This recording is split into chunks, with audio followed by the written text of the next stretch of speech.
Quilts are made for a variety of reasons. Some quilts are intended to be loved, used, and replaced. Other quilts are meant to be heirlooms for future generations. This video provides information that will help you make decisions on how to care for your quilts and treasured textiles. Many factors can damage quilts. I will discuss temperature, humidity, light, pests, and storage methods. Choices you make can help minimize damage from these factors.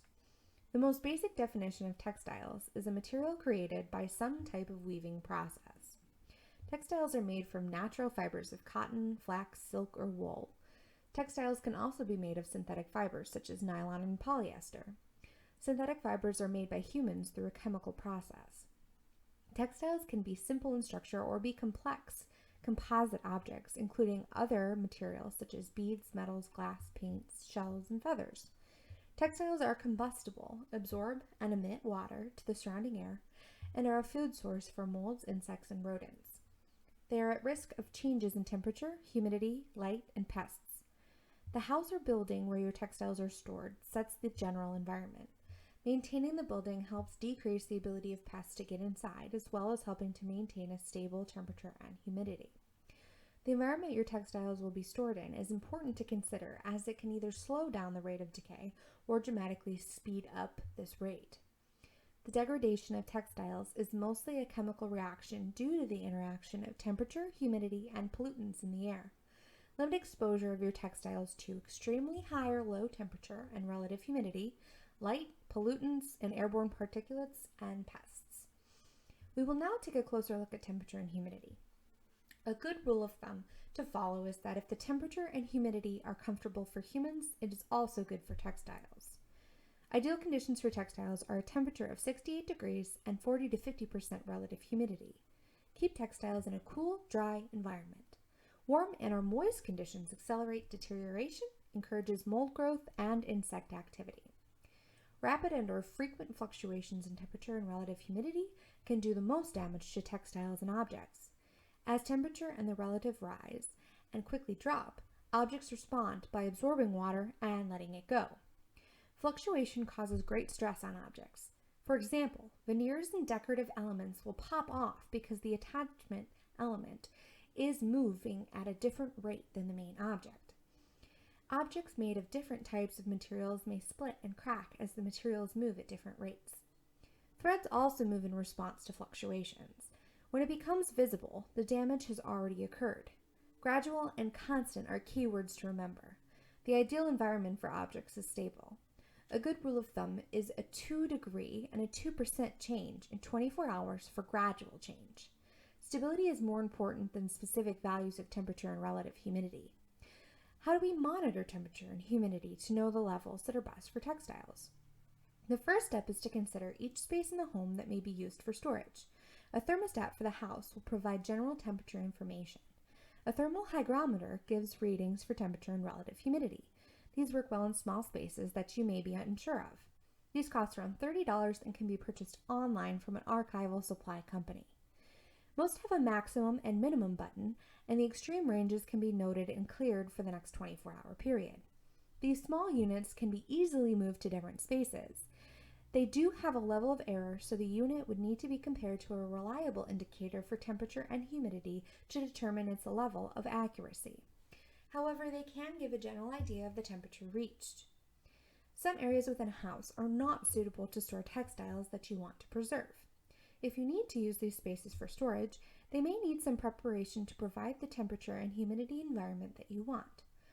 Let's look at some typical spaces in a house. The basement. Most basements are fully underground, resulting in cooler temperatures than the rest of the house. They also tend to have a higher relative humidity and may be damp. An inexpensive way to decrease humidity is a dehumidifier. I have had good luck with the 60-pint units.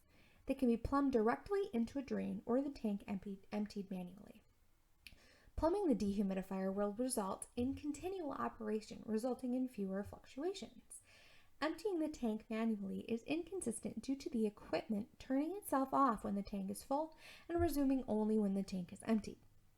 Running a dehumidifier in the basement will help the entire house regardless of the room size the dehumidifier is made for. Changing temperature is best done with a central unit for heat and or cooling. Portable space heaters and air conditioners are better than nothing, but will create pockets of different conditions that are difficult to monitor. If using a central air system, choose one set point and let the equipment run. Changing the temperature during the day and lowering it at night can cause fluctuations. The attic. Attics tend to be dark, warm, and dusty with little air circulation. This is the perfect breeding ground for pests that like organic materials, silverfish, and roaches. If humidity reaches moist conditions, the environment becomes ideal for mold and mildew to flourish. Other unsuitable areas include sun porches that get extremely warm in the summer and cold in the winter, storage near a water heater, a leak could cause a lot of water damage, storage near a furnace, an area of higher heat, and storage near paint cans and other stored chemicals. The chemicals can release small amounts of fumes that can affect objects. Consider locations of ductwork and water and fuel pipes that may increase the risk of damage to textiles. Good areas for storage within a house are closets. Temperature and humidity are already controlled for human comfort. They can be kept dark even if the adjoining room is well lit. A variety of storage systems are available to outfit the closest closet to your specific needs. Storage areas that are not used frequently are a more stable environment, as humans are also sources of heat and humidity. Windows can be easily covered to control the amount of light. Furniture drawers can be used for storage.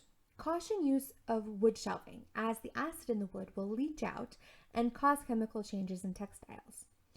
Wood needs a barrier between them and the light. Shelves can be lined with aluminum foil and acid-free tissue paper. New wood shelves should be sealed with multiple layers of polyurethane varnish and allowed to cure for at least 4 weeks before using. Large textiles such as quilts can be stored flat on a bed. Layer a few quilts with a white sheet between them and covering the top one to limit light exposure and possible dye transfer between quilts. When layering, can place them right side down to further decrease exposure to light. Stable textiles can be rolled onto tubes and covered with muslin to protect them from dust and light. This system uses a chain, S-hooks, and electrical conduits. 2 chains are attached to a ceiling on hooks appropriate for the weight. The conduit holds the rolled textiles and is attached to the chain with S-hooks. So if you decide to roll your quilts for storage, you can do that using basic household materials.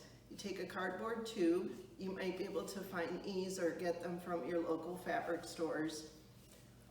You take that, you get aluminum foil from your local grocery store. Take a sheet of aluminum foil and wrap it around your cardboard tube, making sure to cover every piece, every surface of the cardboard. The aluminum foil acts as a barrier to keep the acid from the cardboard from traveling into the fibers of your quilt. So the barrier is very important. You press the aluminum foil to itself, so you do not need any tapes or adhesive to make it stick onto the tube. Once it's wrapped, I recommend that you spend your money and invest in good quality archival acid-free tissue paper. You can get it from archival supply companies that are available on the internet. It's important to get good quality materials that are coming in direct contact with your quilt. The tissue paper then goes over the aluminum foil. And again, no tapes or adhesives. You just fold the tissue into the tube to have your opening in the center, and then a conduit or pipe or curtain rod that you decide to put your tube onto for its storage position goes through the center of the tube, and you're ready to place your quilt into its storage place. Okay, or if you choose to use a box to store your quilts into, you can use a standard cardboard box, average box. Again, it does have acid in the cardboard that will stain quilts, so you need a barrier. Take ordinary aluminum foil, pull off a piece that will fit in your box.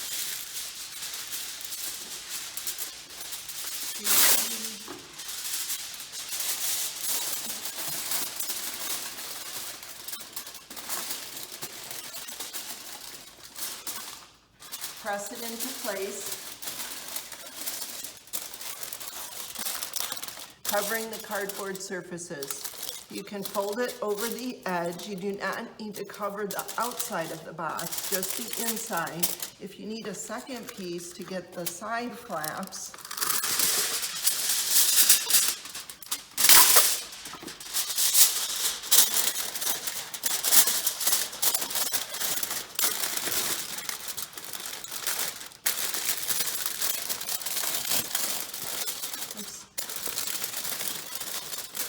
go ahead and do that. Press it.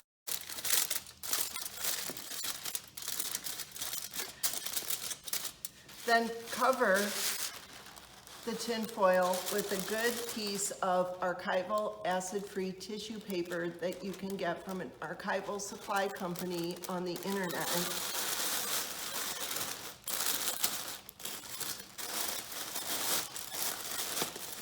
And press it to fit your box. Okay, and then place your quilt in the box for storage.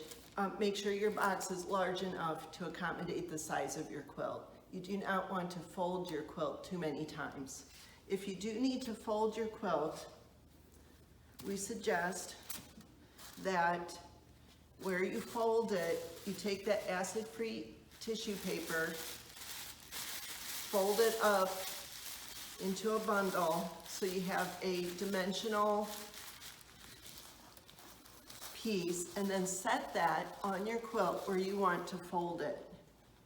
That will ease the fold of the quilt and keep from creating a sharp fold.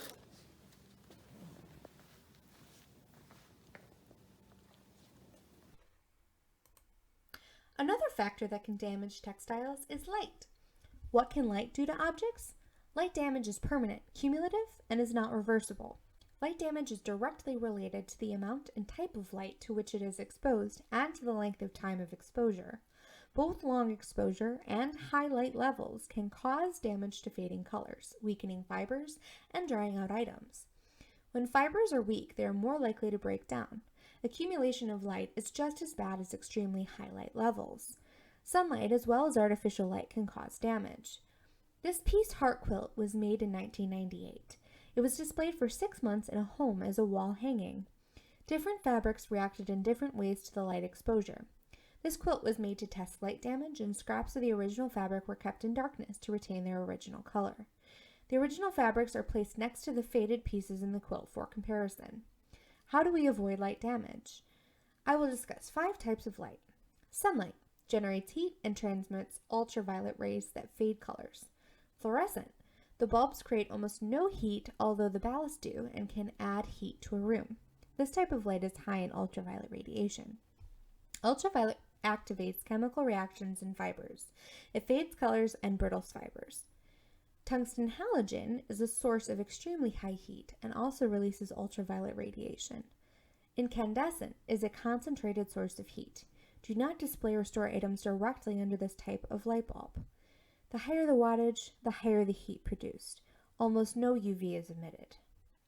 LED is a very intense light that emits very low UV, almost no UV. It is highly energy efficient and becoming cheaper. It is a very low heat. LED is the preferred lighting in museums with their collections. There are 2 uses of lighting. Task lighting while working with textiles, such as quilt construction. Being able to see while making a quilt is extremely important in the short term. Storage lighting is for the protection of the object, enough to see by when working in the space. This is for long term. So you've chosen a room in your house to store your quilts, but you might not be sure about exposure to light. So how do we test that? Well, a really simple test is to just take standard, very cheap, inexpensive construction paper. I suggest a red. Cut a strip. The color red fades really easily, so it'll give you an indication if light is an issue in the space where you want to store your quilts. Cut it in a strip. Cut a piece of heavy cardboard or paper, just something that's going to block the light from hitting your construction paper. Cut it to about half the size, so it covers half the strip or so, has some of the strip exposed. Write the date on your paper of when you set it in your spot that gets hit by light, natural sunlight, or even artificial light, and then let it sit there. Go back and check it in a week. Peel back your page. If it's the same color, there's no light damage, no change. Put it back down, leave it in a spot to be exposed to light for longer. Check it in 2 weeks, a month, 3 months, 6 months. Every time, lift up the covering, see how much the color has changed between the exposed part and the unexposed part. That'll give you just a basic indication if you have a light issue in that space. Once you determine that you do have a light issue, then there's other things you can think about. You could, if it's natural sunlight coming in through a window, you could pull curtains, you can put blinds on the window. Those types of things will cut the light down to almost zero and will stop any light exposure to your textiles. What to do if levels are too high or too low? The light that is too low can lead to physical damage as accidents occur. There needs to be enough light to see adequately. When not using the space, lights can be kept off. Protect from light damage by pulling blinds, shades, or draperies as part of your daily routine. If no window coverings exist, consider installing awnings or plantings near enough to diffuse incoming sunlight. Silk plants can be placed near inside windows to diffuse incoming light. Consider applying the ultraviolet inhibiting film to the windows. This film is made by a variety of companies and can filter up to 99% of UV rays as well as visible light. This film does not deteriorate over time and may need replacement after a decade or more of use. An asset of the film is that it can be fitted to the inner frame of the window and is virtually invisible. Use of ultraviolet film not only protects historic rugs and furnishings, but allows for more flexibility in displaying light-sensitive objects. In older homes, the UV film can be applied to new modern storm windows, protecting the original glass in historic windows. Use slipcovers or fabric covers, like muslin, to protect fabrics and furnishings that are vulnerable to sunlight. Historic rugs can be covered with muslin when rooms are not in use.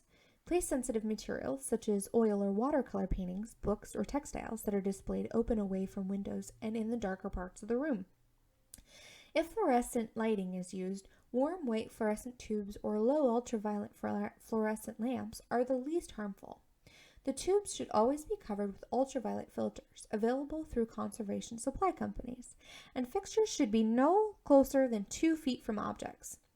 Incandescent light creates heat, so it is important to keep bulbs at least 3 feet away from curtains, paintings, and furnishings. Heat can blister finishes and paint. The next factor that causes damage to textiles is pests. Insects prefer warm, dark, and moist environments. Air circulation and occasional light from periodic inspections help discourage insects. The easiest way to deal with an insect infestation is to not let it start. Pests are environmental indicators, helping us recognize and address issues. For example, silverfish alert us to a moisture problem. Small roaches indicate a cleanliness problem. Mice and large roaches indicate a gap in the building or seal of the exterior wall.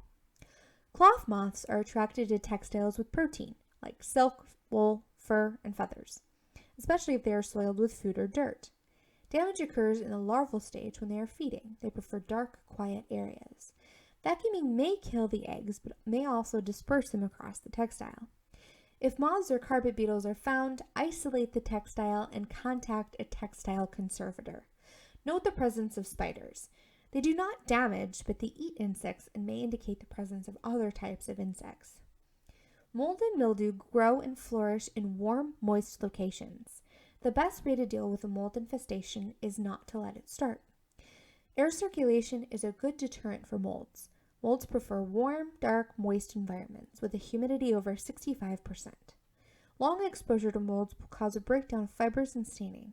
Molds can also cause respiratory problems in humans. If molds are present, do not use a box fan. This will serve to spread the spores and encourage mold growth in other places. Now that we have discussed the general environment of temperature, humidity, and light, we will now focus on housing for the object itself or storage materials. When an object is stored in a box, it is in a microenvironment. Plastic containers can be used to store textiles. When choosing plastics for storage, be aware of if water resistant, this feature is temporary. If left standing in the water will eventually seep through. Plastics can hold moisture in high humidity environments. This encourages mold and mildew growth. Be careful of the type of plastic enclosures. Standard garbage bags are not recommended. Even though Glad brand bags are made from polyethylene, they are also made with plastic resins that off-gas. If using plastic tubs to store your fabric stash, air circulation is good to prevent mildew and mold growth. Plastic containers marked with the recycle symbol and number 5 is polypropylene. Polypropylene is an archival plastic, meaning it is chemically inert. It's not acidic. It has a very high melting point and does not degrade in high temperatures. It does not absorb moisture in high humidity, which is good news for basement sewing rooms. However, like all plastics, if there is condensation inside the container, it will hold this moisture, creating an atmosphere suitable for mold growth. For long-term storage or unknown plastic types, quilts should be wrapped in a white sheet or unbleached muslin for a layer of protection. Non-archival plastics can off-gas chemicals that will react with the fabrics. There are some factors of deterioration that we have no control over. This is called an inherent vice. That is something in their very nature that puts the object at risk for deterioration. Manufacturing processes can create a situation for rapid deterioration. For example, fabrics are treated with bleach as a discharge to create the printed design. Only the treated section is decaying. 19th century dyes were from natural sources. Synthetic dyes were invented in 1856. Natural dyes are almost always required a metal salt or mordant to be applied to the cloth before dyeing to increase the affinity of the dye for the cloth and, in some cases, to increase color fastness or change the color of the dye. Oxidation reactions involving the iron and the metal salts of the dye can eventually rot fibers to an extent that loss is inevitable. Weighted silk is made by the addition of metallic salts during the manufacturing process. All items naturally progress towards decay. What we can do is to slow down this rate of decay. Fabrics with decay due to inherent vice can be stabilized through conservation treatment. Now that we have found storage spaces for our quilts, we will discuss care and general maintenance of them. Most damage to textiles occurs through handling. When handling textiles, use clean hands without lotions or creams. Skin oils, perspiration, and creams are absorbed by fibers, causing stains that can be difficult to remove. Wear white, unbleached cotton gloves if your quilt is especially significant. Remove jewelry that dangles or sharp edges when working with special pieces. Jewelry can snag and tear fabrics. Provide proper support when moving textiles to avoid tearing the fabric. Support should be provided for the entire piece. Fragile textiles should be moved by holding onto the support and not to the textile itself. When deciding that a quilt needs to be cleaned, proceed cautiously, as cleaning procedures can cause a lot of damage to quilts. Dry cleaning is surface vacuuming, while wet cleaning is washing with water. Remember that water damage is irreversible. Airing is the safest for quilts. Sunshine and clean air can also cleanse fabrics from musty odors and pests. 1 hour of exposure to sunlight will kill mold spores. In conclusion, we make quilts for a variety of reasons. Those reasons determine how the quilt and other textiles are to be used, which in turn helps us decide which preservation methods are best suited to that particular object. How we treat our quilts is a matter of choice.